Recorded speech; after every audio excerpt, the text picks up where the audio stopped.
C'est un budget placé sous le signe de la rigueur que votent les députés ce mardi. Le Sénat, désormais à gauche, a bataillé ferme ces derniers jours, mais l'Assemblée a le dernier mot. Avec plus de 450 milliards d'euros de dépenses, le budget de la sécurité sociale dépasse celui de l'État. L'enjeu est donc de taille. Première mesure emblématique, l'avancement du passage à 62 ans de l'âge du droit à la retraite. Il sera effectif dès 2017 au lieu de 2018.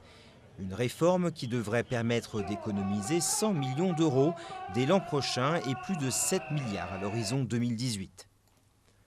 Du côté des dépenses d'assurance maladie, 500 millions d'économies devront être réalisées, essentiellement via des baisses de prix sur les médicaments et des baisses de tarifs en biologie et en radiologie.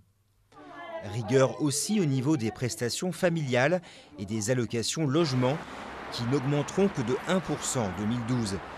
Une revalorisation alignée aux grandes dames de la gauche sur la prévision de croissance revue à la baisse et non sur l'inflation. Et une revalorisation qui n'interviendra qu'en avril au lieu de janvier, gain total espéré 540 millions d'euros. Un point reste à régler dans ce projet de budget, celui des arrêts maladie dans le secteur privé.